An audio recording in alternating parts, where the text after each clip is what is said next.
O que acontece quando você mistura Star Wars, Akira Kurosawa, Warhammer 40.000 e mais uma penca de referências? Uma das maiores apostas da Netflix para esse ano foi Rebel Moon Parte 1, A Menina do Fogo, o início de um épico sci-fi de Zack Snyder que já chegou sendo recebido como uma das maiores bombas desse ano. Mas será que esse filme é tão ruim mesmo? E o que ele representa como uma obra de ficção científica? Boas-vindas a mais um vídeo do Central Pandora. Aqui é Sora e hoje eu vou comentar Rebel Moon. Se você gosta de ficção científica, já deixe seu like e se inscreva para continuar recebendo entretenimento de todas as galáxias e roda a vinheta, mas sem slow motion. O que faz de um filme uma obra marcante? Assim como toda arte, um filme é um conjunto de ideias e referências que, unidas, tomam uma forma única. Um belo exemplo disso é o próprio Star Wars, de George Lucas, um projeto que surgiu como uma ideia de uma adaptação dos quadrinhos do Flash Gordon, mas que, na impossibilidade de se tornar uma adaptação, acabou usando não apenas essa, mas inúmeras outras referências para criar o seu próprio mundo. Luke Skywalker não é um clone do herói Flash, um esportista que vai parar num planeta desconhecido para enfrentar um imperador maligno. Mesmo tendo uma jornada que é bastante derivativa de outras obras, Luke e seus companheiros conseguem ser lembrados como mais do que meras referências. E por que eu tô falando isso? Porque agora em 2023 nós tivemos o Rebel Moon do Zack Snyder, que tem uma história de origem relativamente parecida com essa do Star Wars do George Lucas. As primeiras ideias do roteiro surgiram lá em 1997, quando ele e o roteirista Kurt Johnstad apresentaram para a Lucasfilm a proposta de uma trama mais madura passada no universo de Star Wars. Uma ideia que permaneceu por anos na gaveta, até que lá em meados de 2021 foi retrabalhada e transformada em um filme de 2 partes que seria lançado pela Netflix. E eis que depois de muito investimento em marketing, que envolveu até um churrasco com o Zack Snyder bancado pela plataforma, chegava na tela dos streamings Rebel Moon.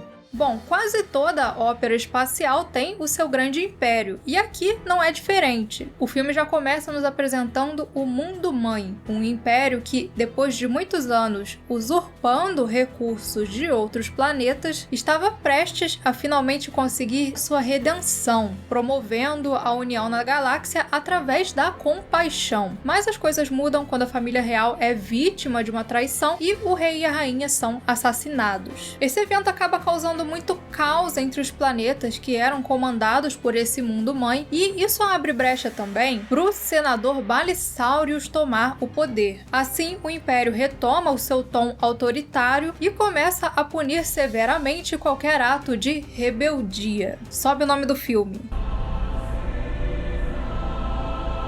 Dessa apresentação, a história nos leva para Veld, um planeta independente que vivia da produção de grãos. Um dia, esse planeta é visitado pelo almirante Ericus Noble, que estava atrás de um bando de revolucionários ali naquele sistema. Nesse confronto, os rebeldes estavam atacando os estoques de comida dos soldados. E então, o almirante propõe ao povo de Veld que forneça alimentos para eles a troco de valores altíssimos. Mas é aquele lance, né? Quando a esmola é muita, o santo desconfia. No fim, a ideia não era bem uma negociação. O líder de Veld é assassinado por Noble e logo as forças do mundo mãe ocupam o planeta. E uma dessas pessoas que estava vivendo em Veld era Cora. Sim, quase minha xará, que é a protagonista dessa história. Cora era uma pessoa que tinha encontrado refúgio ali naquela comunidade e vê tudo sendo colocado a perder com aquela ocupação. Afinal, ela era uma pessoa que conhecia bem de perto o Império. Então, por fim, ela sai uma jornada por diferentes planetas buscando guerreiros para libertar Veld do mundo mãe. Assim que você começa a assistir Rebel Moon, são gritantes as referências a Star Wars, tanto na parte visual quanto na narrativa. Mas quando chega em Veld, o exército do Império, é impossível você não pensar em Warhammer 40.000. Toda a estética militar do mundo mãe referencia diretamente justamente as forças Astra Militarum, que é justamente a guarda imperial do Império do Homem lá no universo de Warhammer. Do traje do general e dos soldados até a união de elementos militares e religiosos com tecnologia. E essa semelhança não fica limitada só na parte visual. Além do mundo mãe ser uma força soberana da humanidade na galáxia, temos também um império mantido sob a sombra de um rei morto, que usa a entidade do antigo líder como uma forma de manter a sua autoridade. E eu confesso que essa parte inspirada em Warhammer foi uma coisa que me cativou nesse filme. Inicialmente, o Império parece interessante e isso é uma ideia que realmente não tem como você falar, foi tirado de Star Wars, porque Impérios são figurinha carimbada nas space operas, né? Fundação, Duna,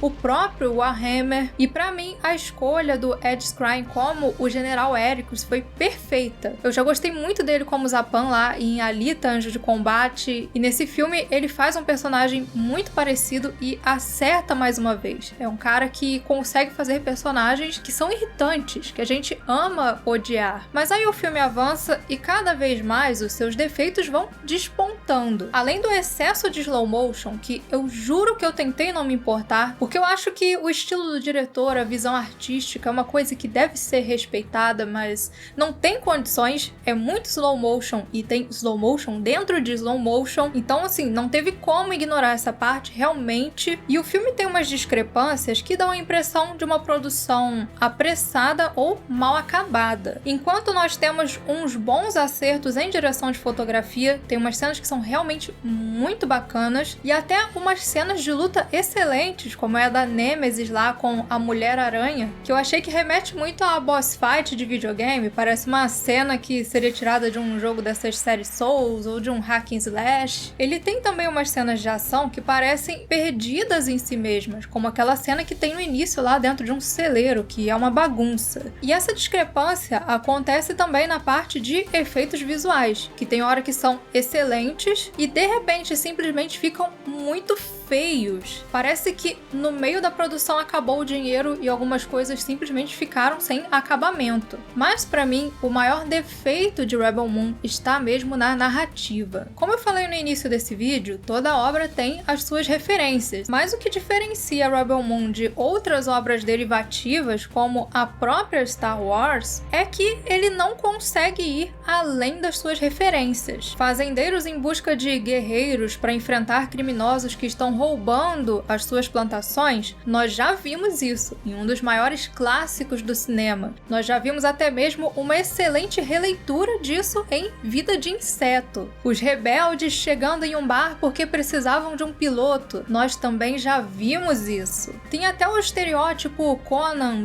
/ John Carter, uma outra figura que nós já vimos sendo usada a exaustão por aí, dos rótulos de catuaba até os heróis interplanetários das revistas pulp. Mas o que Rebel Moon traz de novo? Primeiro, a narrativa causa uma certa estranheza, porque ela dá a impressão de que sabia onde queria chegar, mas não tinha ideia de como fazer isso. E por causa disso, tem horas que a jornada da Cora passa a impressão de cenas soltas. Parece que faltou aquela liga que vai levando ela de uma situação para outra. E por conta disso, o plano de fundo dos outros personagens também soa incompleto. O filme até tem uns personagens que são bem interessantes, como o próprio General Titus, a Nemesis. São personagens que talvez até funcionassem muito bem em histórias solo, mas a falta de desenvolvimento de todos eles ao longo da história é uma coisa que faz desses personagens vazios. Parece que eles só se juntaram à causa ali dos fazendeiros porque sim, porque o roteiro queria. Eles falam uma coisa ou outra ali enquanto estão sendo recrutados, mas depois segue até o final do filme praticamente sem falar nada, como se esses personagens não existissem ali. O filme não enfatiza o impacto de estar se formando essa resistência. A Cora recruta o General Titus, que é um dos caras mais importantes ali no meio dessa revolução, e sabe? Sem contar que também é problemático quando o maior desenvolvimento de todos esses personagens vem quando o vilão faz breves comentários sobre eles lá no final do filme. Bom, por fim, de uma perspectiva da ficção científica,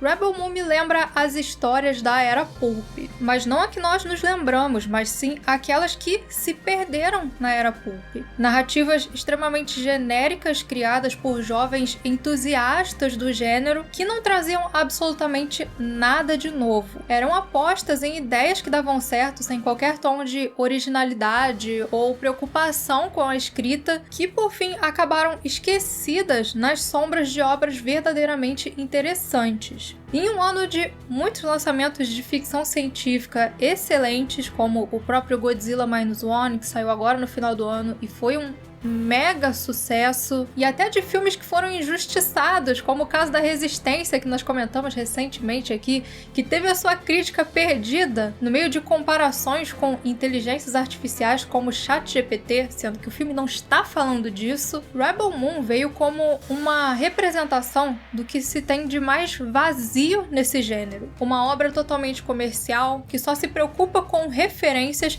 e que no fim se mostra sem coração. Parece até que foi feita por uma inteligência artificial. Bom, a segunda parte de Rebel Moon vai chegar na Netflix no dia 19 de abril de 2024 e, sinceramente, pelo teaser parece que vai ser mais do mesmo, até porque os dois foram filmados juntos e talvez dê pra consertar ali na edição depois dessa recepção negativa, mas eu não faço ideia se é isso que vai acontecer, porque a Netflix, ela engaja com o ódio também, né? Às vezes as pessoas não gostam de um filme, mas elas assistem e aquele engajamento, querendo ou não, é dinheiro para a plataforma. Então, se você não curtiu a parte 1, eu sou super a favor das pessoas terem uma opinião própria, assistirem as coisas, mas esse realmente é um que vale a pena ponderar se vai compensar assistir a parte 2. E se você não gostou desse vídeo, não se preocupe, porque logo vem aí o Pandora's Cut. Para mais sci-fi, continuem aqui no Central Pandora.